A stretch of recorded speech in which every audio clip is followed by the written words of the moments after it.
ರಾಧೆ ಕೃಷ್ಣ. ಕೋಯಿಲ್ ಮತ್ತೆ ಭೂಲೋಕ ವೈಕುಂಠ ಅನ್ನುವಂತಹ ಒಂದು ದಿವ್ಯ ಕ್ಷೇತ್ರ ಶ್ರೀರಂಗ. ಆ ಊರಲ್ಲಿ ಇವತ್ತು ಪಂಗುನಿ ಉತ್ತರ ಅನ್ನುವಂತಹ ಉತ್ಸವವನ್ನು ಕೊಂಡಾಡುತ್ತಾ ಇದ್ದಾರೆ. ಇವತ್ತು ವಿಶೇಷತೆ ಏನು ಅಂತ ಹೇಳಿದ್ರೆ, ಏಕ ಸಿಂಹಾಸನದಲ್ಲಿ ದಿವ್ಯ ದಂಪತಿಗಳಿದ್ದು ಜೀವಕೋಟಿಗಳೆಲ್ಲರಿಗೂ ಕೂಡ ಅನುಗ್ರಹವನ್ನು ಮಾಡುತ್ತಾ ಇದ್ದಾರೆ. ಪರಮಾತ್ಮ ಅಂತಿಮ ಸ್ಮರಣೆ ಇರುವವನಿಗೆ ಮಾತ್ರ ಮುಕ್ತಿ ಅಂತ ಹೇಳಿದ್ದಾರೆ. ಅದನ್ನು ನೋಡಿರುವಂತಹ ಸ್ವಾಮಿ ರಾಮಾನುಜರು, ಸ್ವಾಮಿ ಜೀವಕೋಟಿಗಳಿಗೆ ಅಂತಿಮ ಸ್ಮರಣೆ ಬರುವುದಿಲ್ಲ, ಈ ತರ ನೀವು ಮಾಡಬಾರದು ಅಂತ ಹೇಳಿ ಪ್ರಾರ್ಥನೆಯನ್ನು ಮಾಡುತ್ತಾರೆ.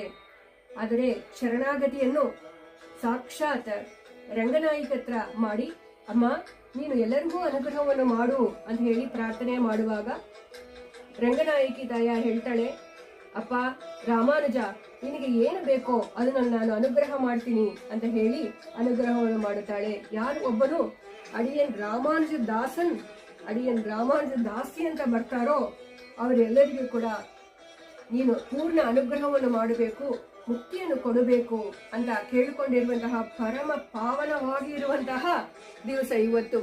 ಬನ್ನಿ ನಾವೆಲ್ಲರೂ ಕೂಡ ನಮ್ಮ ನಮ್ಮ ಮನೆಯಲ್ಲಿ ಇಲ್ಲ ನಮ್ಮ ಹೃದಯದಲ್ಲಿ ಆ ಪರಮಾತ್ಮ ರಾಮಾನುಜರನ್ನು ಕೊಂಡಾಡೋಣ.